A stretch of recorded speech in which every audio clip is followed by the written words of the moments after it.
그 다음에 73페이지. 그리고 아까 했었던 그 신호 확인은 내일까지만 하고 그 다음부터는 이제 집에서 줌으로 수업 들으시는 분들만 해주시면 되세요.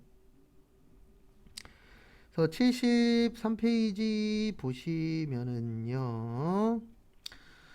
현금성 자산은 3개월만 보시면 되고요. 당좌 예금 볼 겁니다.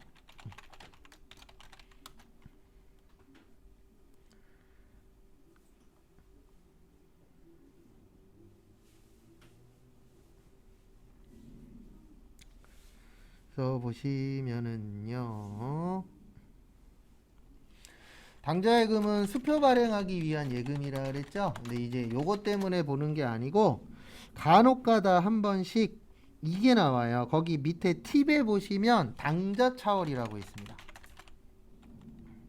무슨 차월이라고 있으세요? 당좌 차월. 그래서 당좌 차월은 이렇게 생각을 해주시면 되세요. 마이너스 통장이라고 생각을 해주시면 됩니다. 그래서 마이너스 통장이라는 걸 아시는 분도 계시고 모르시는 분도 계세요. 마이너스 통장이 뭐냐면 대출해 주는 거예요, 은행에서. 신용대출처럼 대출을 해주는데 이제 차이점이 뭐냐면 원래는 대출 받으려면 서류가 들어가야 되거든요. 근데 이 마이너스 통장이 개설되어 있으면 서류 필요 없이 통장에 돈이 없어도 정해진 금액까지는 뺐을 수 있어요. 그 대신 통장에는 마이너스로 떠요. 그래서 무슨 통장이라 그래요? 마이너스 통장. 원래 통장은 빵이 되면 끝이잖아요. 근데 이 마이너스 통장에 가입이 되어 계시면 만약에 내가 1,000만 원이 계약이 되어 있어 그러면 1,000만 원까지는 뺐을 수 있어요. 근데 문제는 뭐냐면 시험엔 안 나오는데 이게 신용대출이에요. 이자율이 세요. 2년 전인가 3년 전에 어느 뉴스에서 한번 나왔었는데 평균 거의 10%에 육박한대요. 지금은 더 올랐을 거예요, 아마. 그 당시에가 이자율이 지금보다는 낮았을 때, 지금 올라가고 있잖아요, 이자율이. 어쨌든 신용대출이라 이자율이 10% 정도는 될 거예요. 마이너스 통장으로 빼쓰시면. 근데 이거를 왜 하도록 되어 있냐면 저것 때문에 하는 거예요. 우리가 대출이라는 건 받으려면 서류도 들어가야 되고 심사도 해야 되고 이게 날짜가 필요하잖아요. 근데 특히 이제 개인 사업 하시는 분들, 그런 분들이 갑자기 급한 돈이 필요해. 그러면 어떻게 해야 돼요? 대출 받기에는 시간이 오래 걸려. 그러니까 아예 마이너스 통장 개설을 해놓고 필요할 때마다 빼쓰고 통장에 입금하면은 마이너스 된 거 먼저 빼고 그 다음에 통장에 입금이 되는 형식이기 때문에 은행 입장에선 되게 좋은 거예요. 왜요? 이자율이 세니까.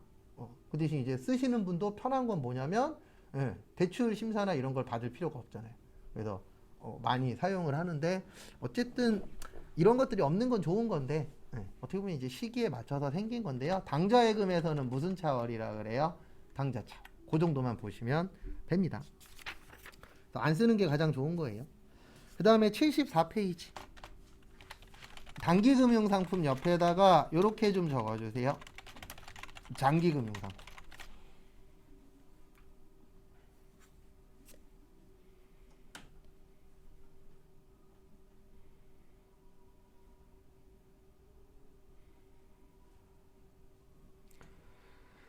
그래서 여기에서 기억하셔야 되는 거는요. 우리 단기가 있으면 뭐가 있죠?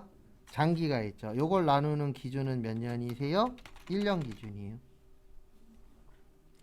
그래서 1년 아니면은 단기, 1년보다 길면요 장기. 이렇게 봐주시면 됩니다.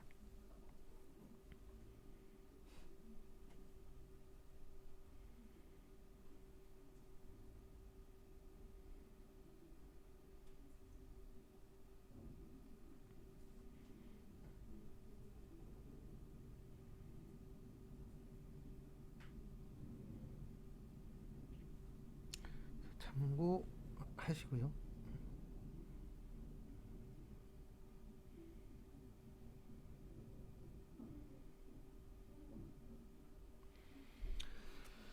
그 다음에 75페이지. 그래서 이 정도만 보시면 돼요. 그래서 내가 금융상품을 가입했을 때 1년 안에야 그러면 단기 금융상품이 되는 거고요. 우리 적금 같은 경우에 뭐 2년짜리 들 수 있잖아요. 그런 경우에는 뭐가 되는 거예요?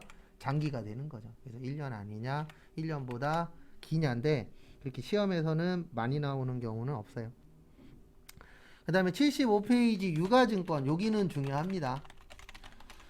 그래서 우리가 유가증권 그러면은 두 가지로 나누어지세요. 그래서 지분증권이 있고 채무증권이 있습니다. 요건 두 장짜리에 있어요. 그래서 두 장짜리에 있는 건 쪽지 시험 보겠다는 얘기입니다.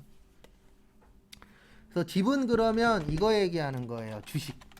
그래서 우리 드라마 같은 거 보시면은 만약에 재벌이야, 아버님이. 근데 아버님이 돌아가시려고 그래요. 그러면 자녀들끼리 갑자기 막 아버님한테 잘하고 막 자녀들끼리 싸우잖아요. 그게 얘 때문에 싸우는 거예요. 주식 때문에. 왜냐면 일반적인 회사들이 대부분 다 주식회사잖아요. 주식회사의 대장은 누구예요? 주식 많이 갖고 있는 사람이 대장이에요. 그래서 만약에 삼성이라는 회사를 갖고 싶어 그러면요. 삼성전자 주식을 50%한 주만큼 사시면 삼성전자에서 대장이 될 수 있어요. 왜냐면 내가 50%한 주면 50% 넘잖아요. 그럼 나를 이길 수 있는 사람이 없죠. 다 합쳐도 나보다 약하니까. 그러면 이건희 씨가 아니라 이건희 할아버지가 와도 다 내쫓을 수 있어요. 왜요? 주식회사의 주인은 누구예요? 주식이에요. 주식 제일 많이 갖고 있는 사람.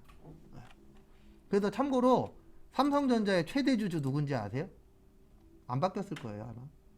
삼성전자의 최대 주주는 이재용 씨가 아니고요. 국민연금관리공단이에요. 국민연금관리공단이 제일 많이 갖고 있어요. 참고로 국민연금관리공단이 웬만한 대기업들 5대 주주 안에 거의 다 들어가요. 왜냐면 국민연금관리공단이 연금 받아서 투자해갖고 그거 받아서 뭐 하는 거예요? 연금으로 줘야 되는 거잖아요. 가만히 썩히는 게 아니라. 그래서 주식에다가도 많이 투자를 해놓은 상태거든요. 근데 잘못 투자된 것들도 있어요. 왜냐면 투자라는 게 다 100% 맞는 건 아니니까. 근데 어쨌든 삼성전자의 제가 알기로는 1대 주주가 국민연금관리공단으로 알고 있어요. 그래서 주식 제일 많이 갖고 있는 사람이 왕입니다. 근데 제가 알기로 국민연금관리공단이 1대 주주긴 하지만 10%대 정도밖에 안 될 거예요. 왜냐면 삼성 거 비싸잖아요. 맞죠? 그 다음에 채무는 우리는 이거 생각하시면 돼요. 사채. 그리고 수업 시간에 하는 사채는 회사채입니다. 가끔씩 사채 그러면 오해하셔서 뭐 러시앤 캐시, 미즈 사랑, 사나머니 이런 거 아니에요. 거기에서 말하는 사채는 개인 사채예요. 근데 우리가 얘기하는 건 회사채입니다. 그래서 대기업들 중에서 돈이 필요하면 회사가 돈이 필요할 때 할 수 있는 건 크게 두 가지예요. 은행에서 돈 빌리는 거 빼고 그거 빼고 할 수 있는 대표적인 두 가지는 하나는 주식 발행하는 거예요. 그 다음에 또 하나는 요 사채 발행하는 겁니다. 그래서 투자를 받는 거죠. 근데 이제 차이점은 뭐냐면 주식은 투자 받아서 잘못되면 종이 쪼가리가 되는 거예요. 주식 같은 경우에는. 근데 사채 같은 경우에는 돈을 빌려주는 거기 때문에 뭐 회사가 뭐 둘 다 똑같긴 하지만 완전히 잘못되지 않으면 돈을 받을 수 있어요, 없어요? 있죠. 근데 주식 같은 경우에 내가 팔지 않으면 이 돈이 가만히 있다 그래서 회수되진 않아요. 근데 사채 같은 경우에는 돈을 빌려주는 거니까 만약에 3년 후에 돈 받기로 했다. 그러면 3년 지나면 원금을 내가 다시 뭐 할 수 있죠? 회수할 수 있죠. 그래서 주식보다는 사채가 조금 더 안정된 자산이라고 볼 수는 있어요. 근데 문제는 어쨌든 둘 다 망하면 끝이긴 합니다. 맞죠? 그래서 예전에 이것 때문에 한번 터진 적이 있었잖아요. 동양증권 사태 한번 난 적이 있었죠. 과거에. 동양 사태. 그래서 동양에서 주식이었나 그때가? 아니요. 제가 알기로 사채로 알고 있는데 그때 난리도 아니었었잖아요. 한 3-4명 죽었어요.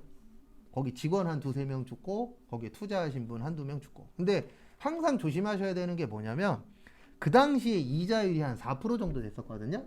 근데 동양 사태 났을 때 이 사채 사면 몇 프로 준다 그랬냐면 8% 준다 그랬어요. 그러니까 사람들이 이렇게 생각한 거죠. 동양 그러면 웬만한 사람들 그 이름 다 알잖아요. 그러니까 여기는 뭐 할 것이다? 튼튼할 것이다. 근데 튼튼한 데가 많이 주지 않거든요. 절대로 이건 알고 계셔야 돼요. 많이 주면 잘못됐을 때 내가 안아야 되는 리스크도 뭐 한 거예요? 큰 거예요. 조금 먹고 싶으면 은행에다 돈 넣어놓는 게 가장 안전해요.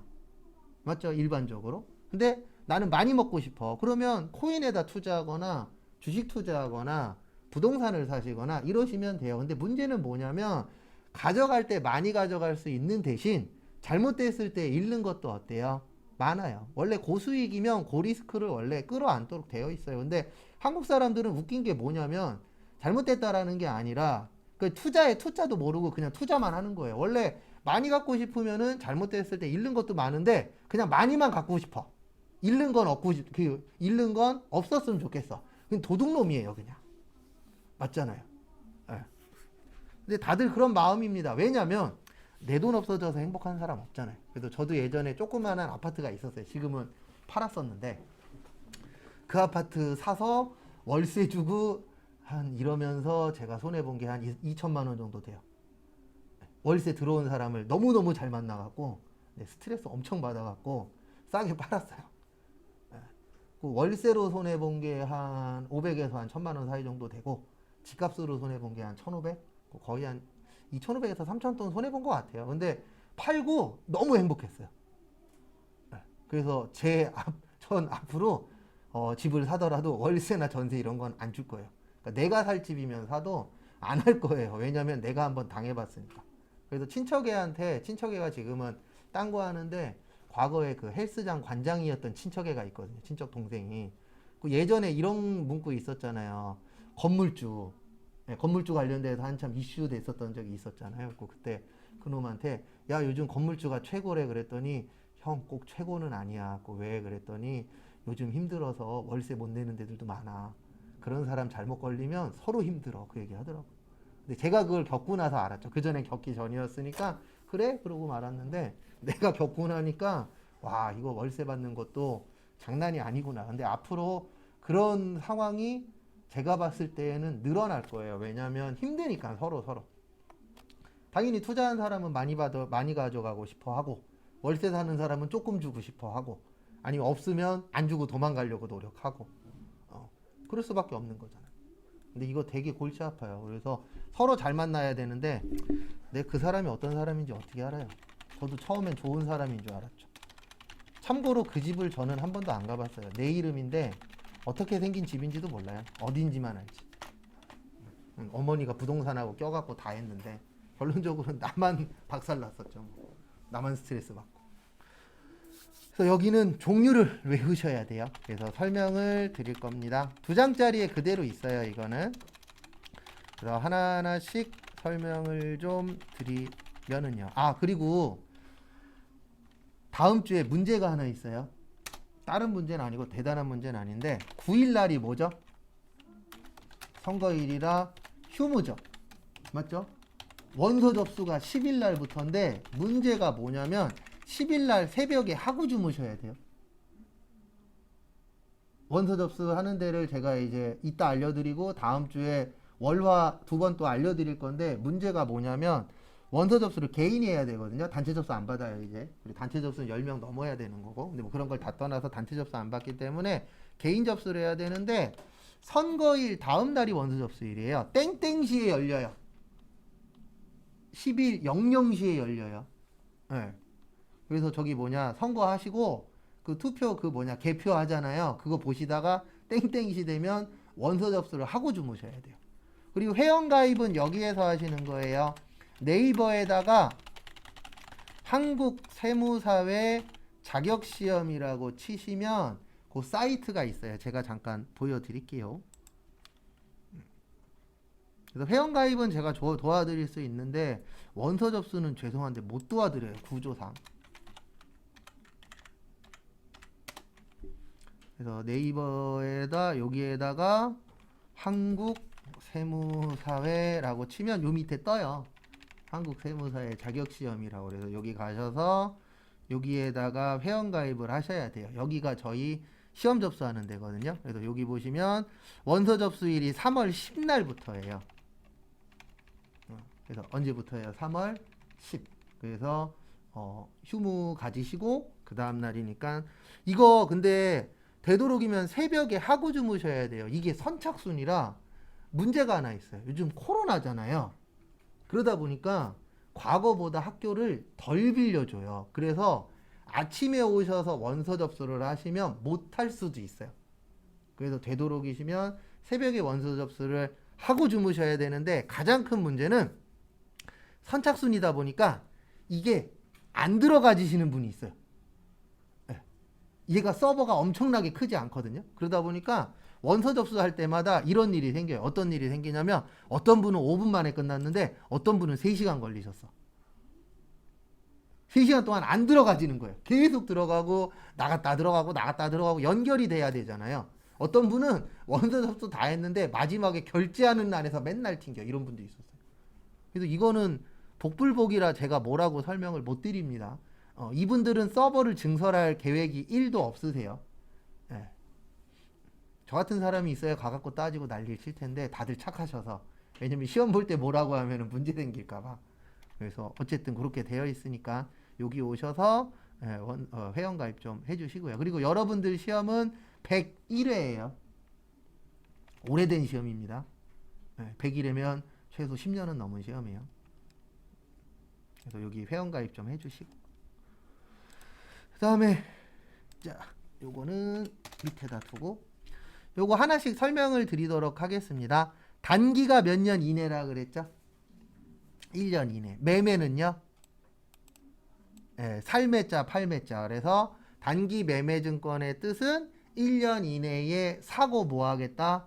팔겠다. 그래서 단기 매매 증권. 그 다음에 두 번째, 매도 가능 증권. 요거는 매도가 팔 수 있다예요. 그래서 매도 가능 증권의 뜻은 판매가 가능하다. 그래서 몇 년 이후에 파는 거냐면은요, 1년 이후에 파는 걸 뭐라 그래요? 매도 가능 증권이라고 표현합니다. 왜냐면 아시는 분은 아시겠지만 가능의 뜻이 뭐예요? 할 수도 있고 안 할 수도 있다. 그래서 매도 가능 증권은 1년 이후에 사고 파는 거고요.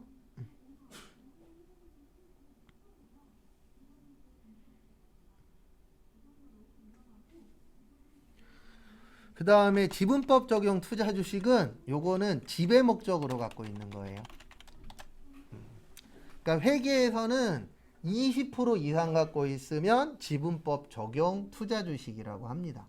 그래서 이 회사에다가 영향을 줄 수 있는 거예요. 이런 영향을 주는 거예요. 야, 너 우리 회사에 취업할래? 내가 우리 회사에 취직시켜줄게. 이 정도의 영향력을 갖고 있을 수 있는 주식이면 뭐가 되는 거예요? 지분법 적용 투자 주식. 그래서 주식 많이 갖고 있으면 취업 가능해요. 아니면 내가 그 회사한테 입김을 넣을 수 있어. 그런 분들을 이제 지분법 적용 투자 주식. 그래서 옛날에는 이게 어떻게 보면 시대의 변화인데요. 우리가 일명 저기 뭐지? 낙하산 타고 들어간다 그러잖아요. 아는 사람 소개로 들어가는 걸. 옛날에는 저 처음에 취업할 때만 해도 낙하산 타고 들어오면 뭐라 그랬냐면 저런 능력 없는 놈. 그랬는데 요즘에는 낙하산 타고 들어가잖아요. 그러면 박수 쳐줘요. 능력자라고. 시대가 다르잖아요. 그래서 백이 있으면 그것도 하나의 요즘엔 능력으로 봅니다. 과거하고 다르잖아요, 솔직히. 백 없으면 그게 오히려 더 안 좋다라고 보는 시대니까. 그 다음에 채무는 요 앞에는 똑같아요. 단기 매매 증권은 1년 안에, 그 다음에 매도는 1년 이후에, 그 다음에 만기의 뜻이 뭐죠? 만기. 끝나는 날짜를 뭐라 그래요? 만기. 그래서 만기 보유증권은 끝까지 갖고 있는 거예요. 왜냐하면 채무라는 게 돈 빌려주는 거거든요. 그러면 내가 돈 빌려줄 때에 언제 돈 갚을게. 이런 날짜 정해놓잖아요. 그걸 무슨 일이라 그래요? 만기. 그래서 친구랑 나랑 10만 원을 빌려줬는데 친구가 3개월 후에 돈 갚겠대. 그러면 3개월 후가 만기일이 되는 거예요. 그래서 만기일이 됐을 때까지 보유하겠다. 그래서 뭐라 그래요? 만기 보유 증권. 요거는 종류를 좀 외우셔야 됩니다. 그리고 제가 나중에 이 얘기 많이 할 거예요. 시험 문제에 주식하고 사채는 안 나오는 게 좋은 겁니다. 그냥 어려워요. 주식 사채는 그냥 어려워요. 왜 이렇게 어렵게 만들어 놨는지 모르겠는데 뭐 만드신 분이 그건 아시겠죠. 근데 주식하고 사채 나오면은 난이도가 좀 있습니다. 그래서 시험이 좀 쉽게 나오면 주식 사채가 안 나올 때가 있어요. 아니면 나오더라도 좀 쉽게. 근데 좀 어렵게 나오면 좋은 문제는 아닌 것 같아요. 제 개인적인 생각으로. 그 다음에 거기 75페이지 제일 밑에다가 요거 하나만 좀 적어주세요. 제가 앞으로 가장 많이 쓰는 것 중에 하나입니다. 그래서 뭘 많이 적을 거냐면은요. 이거 많이 적어요. 매입 시에 부대 비용은 원가 처리합니다. 그 다음에 단기 매매 증권 살 때 부대 비용은 수수료 비용 처리예요. 그래서 요거 참고하십시오.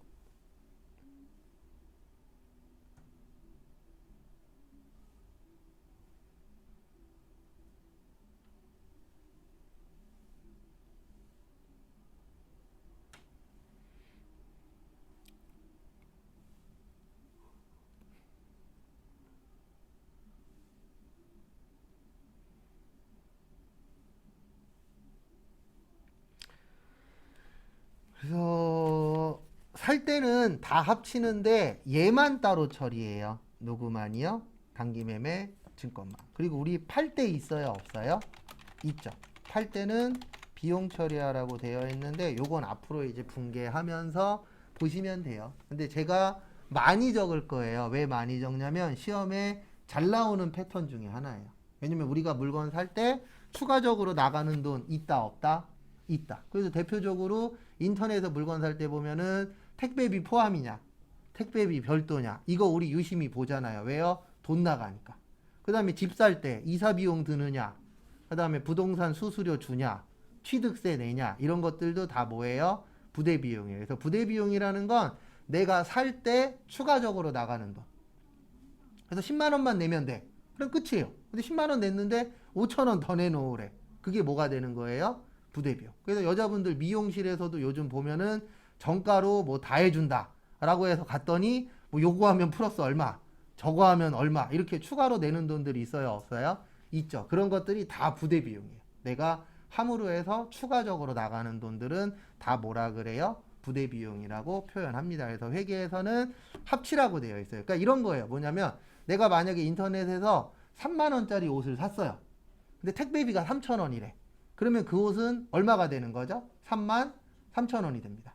네. 왜냐면 어떻게 처리하라고요? 원가에다가 합쳐라. 그래서 3만 원에다 3천 원 합쳐서 3만 3천 원이지 이렇게 얘기하는 사람 드물잖아요. 나 이 옷 샀는데 이 옷 3만 원이고 택배비 3천 원이다. 이렇게 얘기하는 사람보다는 3만 3천 원 주고 샀어. 이렇게 얘기하는 사람들이 훨씬 더 어떻죠? 많죠. 그래서 합쳐라라는 뜻이고요. 단기매매증권 나왔을 때만 요걸로 처리하는 거예요. 수수료.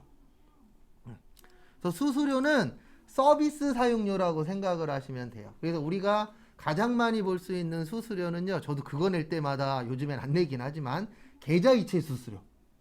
괜히 계좌이체 수수료 빠져나가면 돈 아깝다라는 생각이 들어요. 맞죠? 은행에서 나한테 해준 게 뭐가 있어? 라는 생각할 때 있어요? 없어요? 있죠. 그래서 수수료 그러면은 그냥 서비스에 대한 사용료다. 이렇게 일단 이해를 하고 계시면 되고요. 그 다음에 76페이지. 오늘 딱 목표치까지는 나갈 것 같아요. 여기서 조금만 더 가면 목표치예요. 그리고 저희 이대로 나가면 전산회계 1급하고 전산세무 시험 보는 데는 전혀 지장 없어요. 날짜 자체가 딱 제가 봤을 때 많지도 않고 적지도 않은 날짜라. 그리고 참고로 저희 반이 하는 수업이 인천에서는 수업 시간 중에 제일 깁니다. 아마 확인해 보신 분들 계실 건데 저희가 지금 220시간이잖아요. 이거 인천에서 제일 길어요. 근데 220시간 솔직히 저도 넣는데 이거 국가에서 통과받아야 되거든요. 솔직히 220시간 넣을 때마다 저 좀 무서워요. 왜냐면 국가에서 이쪽 전산 회계하고 전산 세무 관련돼서 기본값으로 잡아놓은 게 180시간인가 190시간이에요. 근데 그 시간 넘으면 통과될 수도 있지만 떨어질 수도 있어요. 그래서 요번에도 그냥 그거보다 적은 거 통과될 거 하나랑 요거는 떨어지면 어떡하지? 어쩔 수 없지라고 생각해서 넣었는데 다행히도 통과시켜 주셨더라고요.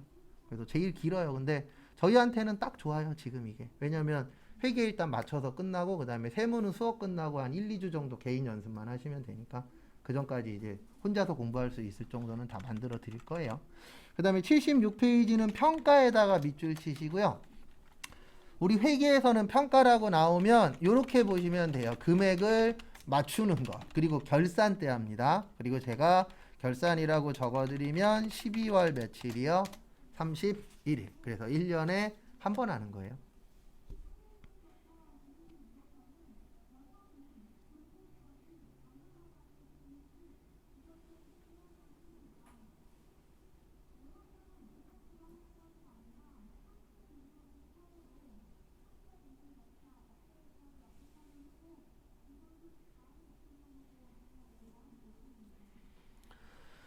그래서 요거는 1년에 한 번만 하는데요. 왜 하냐면은 대표적으로 이제 주식 생각하시면 되세요. 주식이라는 거는 하루에도 올라갔다가 떨어졌다가 올라갔다 떨어졌다 이게 계속 어떻죠? 요동치죠. 네.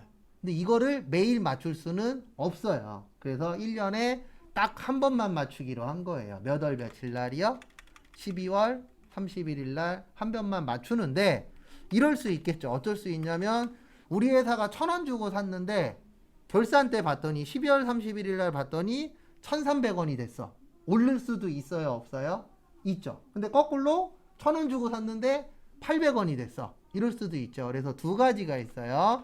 우리 회사한테 좋으면 이익이에요. 그래서 단기매매증권 평가 이익은 이렇게 이해를 하셔야 돼요. 단기매매증권을 12월 31일 날 맞춰봤더니 우리 회사한테 좋네. 그러면 뭐가 되는 거예요? 이익이 되는 거고, 반대로 뭐 볼 수도 있죠? 손해볼 수도 있죠. 왜냐면 내가 산 가격보다 당연히 오르면 행복하겠지만 오를 수도 있지만 뭐 할 수도 있어요? 떨어질 수도 있죠. 그래서 이런 투자를 할 때는 원래 뭐라고 되어 있냐면 여윳돈으로 해라라고 되어 있어요. 근데 우리나라 사람은 현재 어떻게 보면은 다들 제정신이 아니라 여윳돈으로 하고 있어요? 대출받아서 하고 있어요? 대출받아서 하고 있죠. 그러니까 국가에서 계속 위험하니까 하지 마라, 위험하니까 하지 마라 이런 얘기가 왜 나오냐면 여윳돈으로 하면 그런 얘기를 할 필요가 없어요. 왜냐면 잃었어. 그럼 본인이 갖고 있는 돈 갖고 먹고 살면 되잖아요. 땄어. 그러면 좀 더 풍족하게 살면 되잖아요. 근데 지금 상황은 그게 아니에요. 대부분 사람들이 다 떨어지면 내가 살아가는데 위험해. 오르면 당연히 행복해. 지금은 딱 어떻게 보면 양쪽으로 완전히 갈려버렸잖아요. 그래서 저희 와이프도 지금은 이제 아기 보느라 쉬고 계시는데 저희 와이프 다니는데 같이 일하시는 분이 계시거든요. 집을 사서 본인은 행복하대요. 근데 일을 그만 못 둬요. 왜냐면 한 달에 나가는 이자만 200이에요. 진짜로. 서울에 집을 갖고 있어서 본인은 행복하대요. 원래 그러면 된 건데 가장 큰 문제는 뭐냐면 맞벌이를 안 하면은요. 진짜 간장에다가 반반 비벼 먹고 살아야 될 정도로 돈이 줄어드는 거죠. 그래서 무조건 그분은 맞벌이를 해야 돼요. 일 못 그만둬요. 본인이 아파도. 왜요? 그만두는 순간 대출금 나가면은 내가 먹고 살 게 없어. 이런 상황이 되니까. 왜냐면 남편분이 아무리 많이 벌어도 뭐 1,000만 원씩 이렇게 벌지는 건 아닐 거 아니에요. 일반적인 직장인이니까. 그러면 3, 400 번다라고 쳤을 때 만약에 지금은 이제 같이 버니까 한 명 버는 걸로 대출금 갚는다라 치지만 혼자서 만약에 하는데 400 벌어. 그러면 400 중에 200 이상이 뭘로 나가는 거예요? 은행으로 나가는 거예요. 그러면 나머지 돈 갖고 생활하기가 쉽지 않다고요. 생활을 하더라도 본인이 하고 싶은 거는 못하는 생활이 되는 거죠. 근데 이런 사람이 그분만 있는 게 아니라 많아요. 그래서 제가 항상 느끼는 게 저희 주변에 신도시가 많이 들어오거든요. 저는 참고로 돈이 없어서 신도시 주변에서 사는데 신도시 주변은 싸요. 근데 신도시로 들어가면 어떻죠? 비싸죠. 근데 신도시에 좋은 점이 하나 있습니다. 전 신도시 종종 들어가요. 김포 신도시도 들어가고 청라도 들어가는데 왜 가냐면은 가보면 식당이 많아요. 프랜차이즈 이런 데들이. 맞죠? 그리고 맛집들도 종종 있고. 들어가서 먹고 나는데 거기에서 조금만 더 들어가잖아요. 그러면 볼만해요. 큰 쇼핑몰이 있어요. 청라 쪽에. 거기 들어가서 한번 와이프랑 밥을 먹으러 갔는데 한 칸 건너 한 집이 비어 있어요. 쇼핑몰 자체가. 전부 다.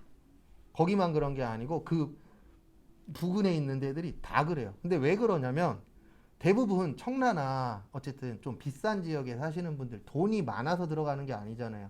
대부분 대출받아서 들어가잖아요. 그러면 원래 대출금으로 나가야 될 돈이 원래 소비를 해야 될 돈이 어디로 들어가는 거예요? 은행 대출금으로 들어가요. 그러면 소비력이 떨어지잖아요. 그러면 외부 이렇게 상점 들어온 데 가서 사야 될 사람이 만약에 100명이면 100명보다 줄어들잖아요. 그러니까 이게 실질적으로 회전이 잘 안 돼요. 특히 신도시가 은근 그게 심해요. 그래서 한번 맛있게 먹은 집이야. 근데 매번 안 가잖아요. 한 달 후에 가려고 갔더니 간판이 없어졌어. 이런 거 되게 비일비재해요.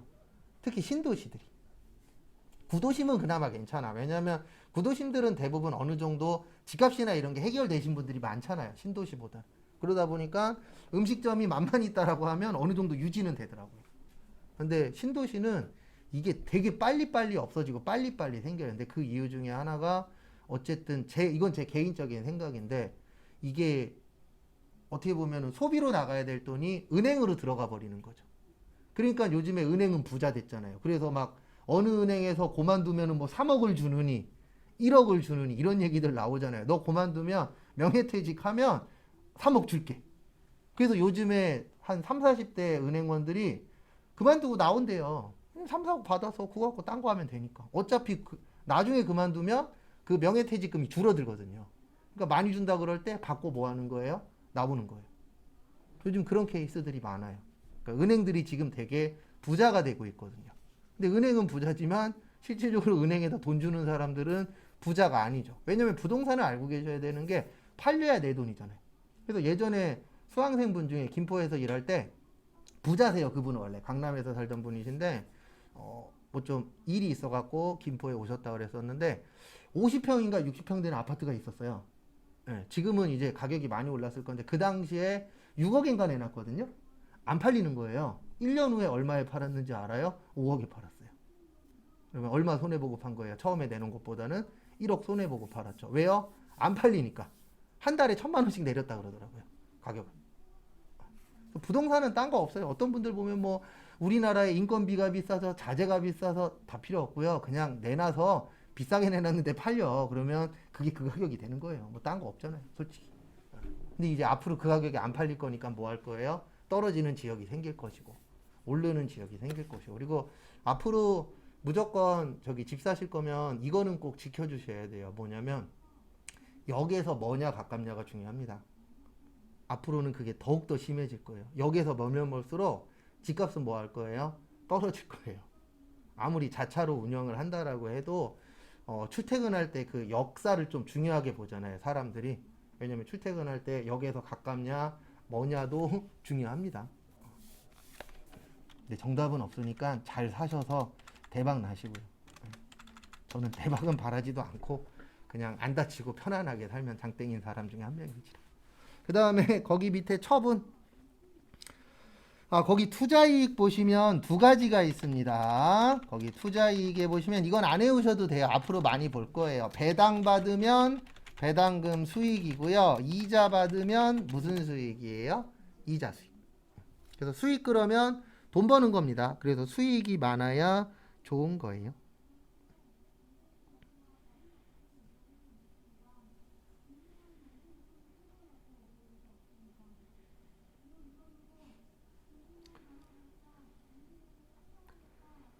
그 다음에 처분. 그래서 거기 처분 보시면은요.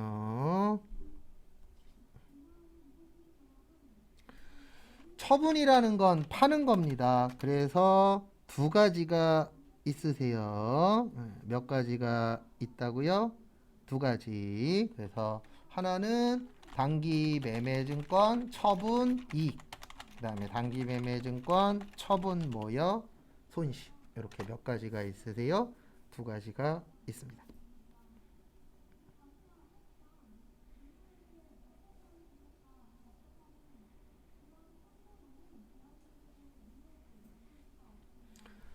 그래서 이렇게 생각하시면 되세요. 항상 이익이라 그러면은 우리 회사 입장에선 좋은 거예요. 그래서 싼 거를 비싸게 팔면 이익, 비싼 거를 싸게 팔면 뭐가 되는 거예요? 손실. 일단 그 정도의 틀만 잡으시면 돼요. 초반에는 틀 잡는데 조금 더 치중하시고 시험 날짜가 다가오면 어쩔 수 없이 답 맞추는 거. 그래서 제가 초반에는 과정을 되게 강조할 겁니다. 왜냐면 과정이 있어야 결과가 있잖아요. 근데 마지막에는 결과만 봐요. 왜냐면 여러분들이 잘 보셔서 자격증을 따면은 수업을 잘 들어가나가 되는 거고 자격증에 떨어지면은 어떻게 될 수밖에 없어요? 수업 괜히 들었나? 네, 그게 절대 잘못된 게 아니에요. 왜냐면 사람들은 결과만 보잖아요. 수업 들었대. 그러면 너 수업 들었냐로 끝나는 게 아니잖아요. 꼭 그 다음에 물어봅니다. 자격증 땄어? 맞죠? 그래서 자격증 따려면은 저도 열심히 해야 되지만 여러분들도 열심히 해주셔야 돼요. 그래야 두 명이 다 잘해야 뭔가 결과값이 나오기 때문에.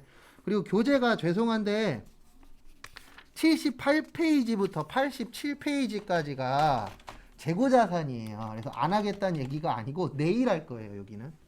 네. 그래서 88페이지로 오세요. 하긴 할 겁니다. 내일 할 거예요. 요 파트는 재고자산은. 그래서 88페이지. 채권, 채무의 거래. 여기 조금만 더 하면 오늘 목표치는 온 거예요. 그래서 여기 앞에 보시면은요. 앞으로 제가 채권이다, 채무다 이 얘기 많이 할 건데요. 채권 그러면 무슨 돈이요? 받을 돈. 그래서 얘는 자산. 채무 그러면 갚을 돈. 그래서 얘는 뭐요? 부채. 이렇게 두 가지로 나누어 진다라는 거 참고하시고요. 뭐가 더 많아야 좋다 이런 건 없어요. 그냥 채권 그러면은 받을 게 있구나. 채무 그러면 갚을 게 있구나. 이렇게만 봐주시면 됩니다.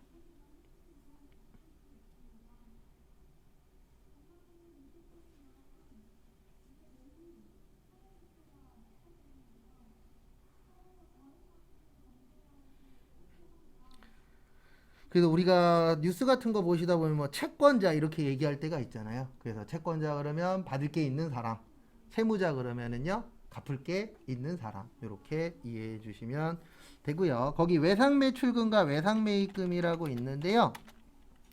외상에는 두 가지가 있어요. 외상매출금하고 외상매입금. 그 다음에 미수금하고 미지급금 이렇게 두 가지로 나누어 지세요.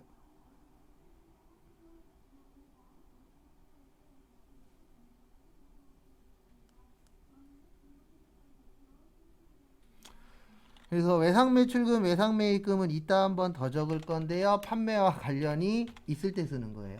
그 다음에 미수금, 미지급금은 판매와 관련이 없을 때 이렇게 이제 나누어 칩니다. 그 부분 참고하시고요.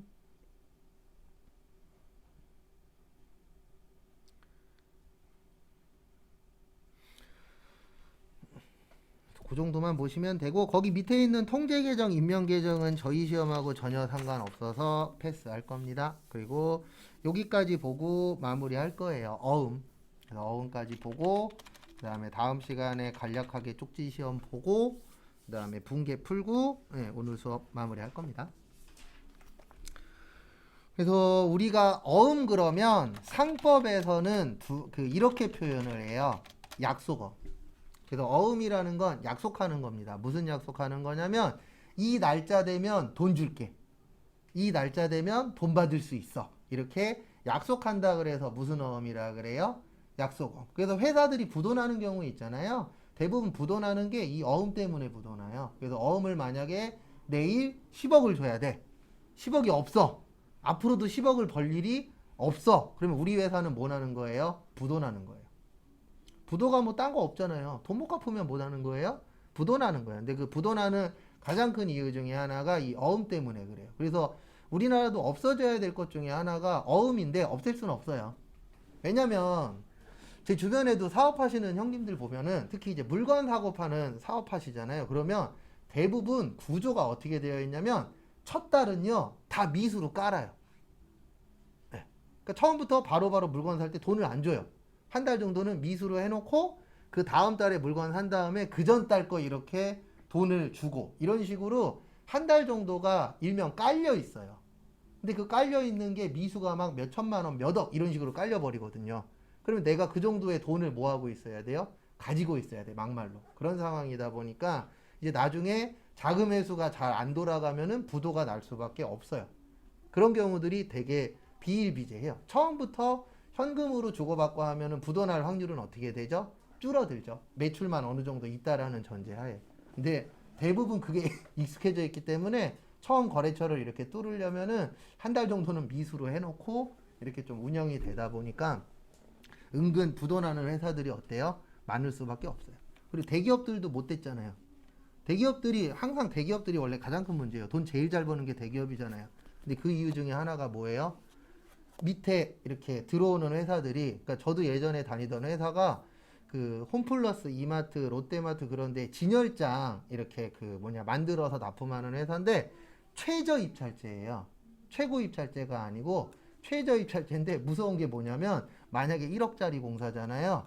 그러면 9,500, 9,300 이렇게 써야만 거기에 낙찰이 돼요. 1억짜리 공사라 그래서 1억 쓰잖아요. 그러면 떨어져요. 무조건. 왜냐면 손해보더라도 들어와요. 그리고 이 손해본 거를 어디에서 메꾸냐면 대기업 아닌 데랑 거래할 때 거기에다 이제 이익을 더 얹혀버리는 거예요. 왜 그러냐면 이거는 그 회사가 잘못된 게 아니고 우리나라 사람의 구조가 원래 그렇게 되어 있어요. 어떻게 되어 있냐면 내가 만약에 거래처를 알아보고 있는데 대기업하고 거래하고 있대. 그러면 사람들이 이렇게 생각하거든요. 이 회사는 대기업하고 거래하고 있으니까 좋은 회사야. 이렇게 생각해요, 안 해요? 해요. 근데 B라는 회사가 더 능력은 있는데 여기는 중소기업하고만 거래하고 있어. 그러면 머릿속에서 어떻게 돼버리냐면 여기는 대기업하고 거래하고 여긴 중소기업하고만 거래하네. 그러면 나도 모르게 내 몸이 대기업하고 거래하는 쪽으로 가요. 이게 일반적이다 보니까 손해를 보더라도 대기업에다 물건을 대는 거예요. 그런 케이스들이 비일비재해요. 그래서 대기업들이 떼돈 버는 거예요. 왜요? 야, 너네 우리한테 오고 싶어? 그러면 100원짜리야 만약에. 야, 이거 980원에 갖고 와. 그러면 너네 거 써줄게. 이런 개념이거든요. 대부분 다. 근데 980원에 못 주겠대. 그럼 너네 가. 너 아니어도 들어올 때 많아. 이런 케이스잖아요. 구조 자체가. 산업 구조가. 그러니까 대기업 직원 하려고 다들 공부 열심히 하는 거죠. 요번에도 나왔잖아요. 삼성에서 얼마 준다 그랬더라? 3천인가 5천만 원 또 보너스로 준다면서요. 요번에 이익 많이 나서. 그러니까 대기업 가려고 다들 노력을 하는 거죠. 근데 우리 회계에서는 두 가지밖에 없어요. 받으러움하고 지급어음. 그래서 받으러움은 자산, 그 다음에 지급어음은 부채. 이렇게 나누어져 있다라는 거 참고하시고요. 그 다음에 조금만 더 볼 겁니다.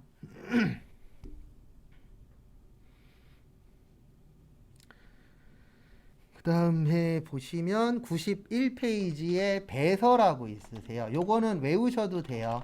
배서 나오면 무조건 일단 우리 공부할 때는 받으러움이 필요하고요. 그 다음에 부연 설명을 좀 드리면 우리가 수표 쓸 때에는 이서한다라고 하고요. 어음 쓸 때에는 배서한다라고 표현을 합니다. 그래서 대부분 다 수표 한두 번씩은 써봤잖아요. 그래 우리 수표 쓸 때 뒤에다가 주민등록번호 쓰죠. 이름 쓰죠. 전화번호 쓰죠. 이걸 뭐라 그래요? 이서. 그 다음에 어음을 내가 사용할 때는 뒤에다가 회사 이름, 그 다음에 사업자 등록번호, 주소 이런 거를 원래는 써야 되는데 대부분 회사는 명판이라 그래서 도장이 있잖아요. 그걸로 찍기는 합니다. 그래서 어음을 사용할 때는 배서, 수표를 사용할 때는 뭐예요? 이서. 그래서 배서 나오면은 받으러움이라고 외우셔도 돼요. 왜냐면 우리가 돈 받을 때 쓰는 거잖아요. 그래서 무슨 어음이요? 받으러. 그 다음에 거기 보시면 추심이라고 있습니다. 추심. 추심이 뭐냐면은요, 돈 받는 거. 그래서 제가 아까 추심회사라고 있다 그랬잖아요. 그 추심회사가 돈 받아주는 회사입니다. 그래서 제가 예전에 회사 다닐 때 거래처에서 저희 회사한테 돈 받을 게 1억 정도 있었거든요. 저희 회사가 망하기 일보 직전이었으니까 맨날 돈을 다음에 줄게요, 다음에 줄게요 그랬더니 추심회사한테 넘겼어요. 그리고 우편물이 날라온 거예요. 그래서 전화 사장님한테 물어봤더니 다음 주에 1억 들어올 게 있으니까 근데 돈 들어오면 준다라고 연락하래요. 네. 그 전화했더니 그쪽 과장님이 나한테 노발대발 하더라고요. 줄 거 있으면 미리 연락하지. 그래서 속으로 무슨 생각했냐면 그래 추심회사한테 넘기기 전에 미리 연락 좀 하시지. 근데 왜 노발대발 했나 봤더니요. 수수료가 30%인가 40%래요. 돈 받아주는 대신 수수료가 30%인가 40%래요. 그 회사는 우편물 하나 보내주고 3천만 원인가 4천만 원을 번 거예요. 왜냐면 추심업체까지 넘길 정도면은요. 그 회사가 어느 정도는 못 받을 거라고 생각하고 넘기는 거예요. 맞죠? 그래서 원래 제일 좋은 건 뭐예요? 서로 잘 이렇게 해서 하면 좋은데 대부분 받아야 되는 게 더 힘들어요. 갚아야 되는 것보다. 요즘 추세가 그래요. 그래서 누가 돈 빌려달래 그러면 그냥 연을 끊고 안 보고 사는 게 제일 편해요. 돈 빌려주고 서로 완전히 갈라서는 것보다는 돈 빌려달라고 했을 때 잠깐 멀어지는 게 장기적으로 봤을 때 뭐 한 거예요? 좋은 거예요. 아니면 저처럼 저도 동생이 돈 좀 필요하다 그래갖고 뭐 1,000만 원 이렇게 500만 원 빌려준 적이 있긴 있어요. 근데 저는 못 받으면 말지라는 생각으로 빌려준 거고 이런 거 아니면 5만 원이든 10만 원이든 돈 거래하면 안 돼요. 제가 지금까지 살아본 결과 저도 못 받은 돈 그 집 말고도 못 받은 게 한 600 정도 되는데 그 사람들 지금 안 봐요. 완전히 연이 끊어져요. 네. 생각보다 사람들이 돈을 잘 갚지 않습니다. 네. 그래서 제일 좋은 거는 안 주고 안 받거나 아니면 빌려주더라도 못 받으면 말지 이런 거 아니면 돈 거래는 뭐 하는 게 좋아요? 안 하는 게 좋아요. 근데 저희 시험에서는 이게 나와요. 추심 수수료. 공짜는 없잖아요. 돈 받아줬으니까 사용료 내놔. 이게 추심 수수료인데 수수료 비용이에요. 그러니까 수수료 비용이라고 나오면 내가 사용을 하고 사용료를 준 게 뭐예요? 수수료 비용. 그래서 눈에는 안 보입니다. 수수료는. 그 다음에 마지막으로 세 가지만 딱 하고 마무리할게요. 요거는 이제 쪽지 시험 볼 거예요. 내일. 거기 93페이지에 보시면 어음의 할인이라고 있으시거든요. 어음의 할인 옆에다가 요것도 하나 좀 적어주세요. 매각거래. 그래서 매출 채권, 처분, 손실. 그 다음에 이거는 2장짜리에 있으니까 2장짜리 보셔도 되고 아니면은 적으셔도 됩니다. 요거까지 해서 한 번에 쭉 설명드리고 쉬었다가 5시 5분에 다음 거 진행할 겁니다. 요거까지만 설명하고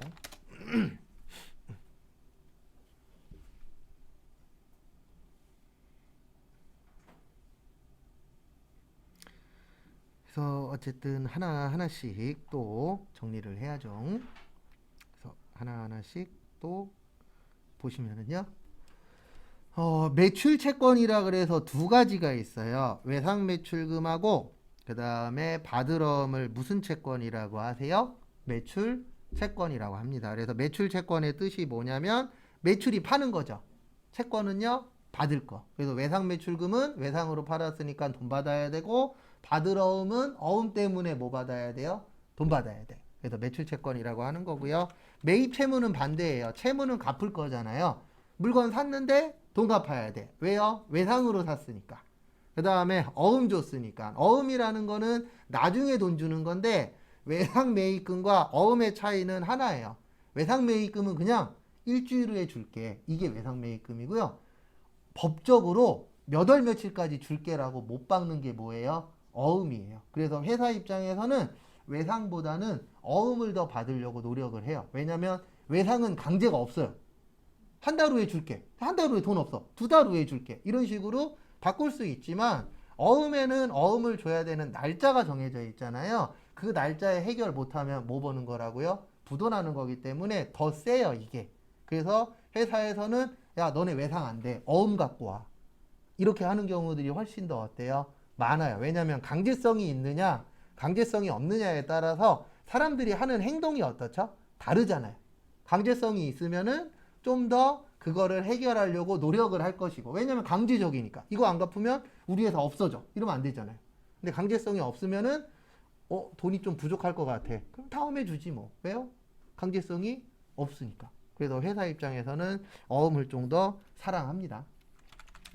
그 다음에 여기 보시면 매출 채권 처분 손실이라고 있는데요. 이게 무슨 뜻이냐면 우리가 딴 건 몰라도 이 뜻은 아셔야 돼요. 할인의 뜻이 뭐죠? 네, 싸게 파는 거잖아요. 그러면 우리 회사 입장에서는 할인해서 팔면 이익이에요, 손해예요? 손해죠. 그래서 이 어음을 팔 수가 있어요. 이거를 실무에서는 뭐라 그러냐면 이론에서는 어음의 할인이라 그러는데 실무 가시면 어음강 한다 그래요. 그 다음에 카드깡이라고 있어요? 없어요? 있죠. 이건 실제 용어는 아닙니다. 이건 그냥 우리가 그냥 편하게 얘기하는 거예요. 그래서 어음깡, 카드깡의 뜻이 뭐냐면 어음으로 현찰만 주면 어음깡, 카드로 현찰 만들면 무슨 깡이요? 카드깡. 이렇게 표현합니다. 근데 웃긴 게 뭐냐면 제가 오늘 이후엔 깡 얘기를 안 하거든요. 근데 왜 시험장 가면 어음깡이 기억나시죠? 이걸 기억하셔야 돼요, 우리는. 네. 깡이라는 거는 어떻게 보면 이제 이 어음을 가지고 돈을 만드는 건데 그 상대방이 돈을 줄 때 다 줘요? 수수료 띄고 줘요? 네, 수수료 띄고 줘요. 그래서 카드깡도 신용카드로 현금 만드는 거거든요. 그래서 만약에 이런 거예요. TV 150만 원짜리 사갖고 이 사람이 이 TV를 130만 원에 사는 거예요. 네, 그리고 나한테는 카드에는 150만 원이라고 써있지만 현금으로는 얼마만 주는 거죠? 130만 원만. 이런 걸 무슨 깡이라 그래요? 일명 카드깡. 그 다음에 어음깡은 만약에 내가 이 100만 원짜리 어음을 은행에다 파는 거예요. 그러면 은행에서 살 때 만약에 10만 원을 수수료로 떼었어. 그걸 뭐라 그러냐면 매출 채권 무슨 손실이요? 처분 손실. 그래서 내가 어음을 팔았는데 할인했으니까 덜 가져오는 거잖아요. 그러면 우리 입장에선 이익이에요? 손해예요? 손해예요. 그리고 이 얘기는 머릿속에서 일단은 지우세요. 시험장 가서 우리가 필요한 거는 요게 기억나셔야 됩니다. 매출 채권 무슨 손실이요? 처분 손실. 그래서 정리하시고요. 잠깐 쉬었다가 5시 10분에 쪽지 시험 간단하게 보고 그 다음에 내일 외울 것도 정리 좀 해드릴게요.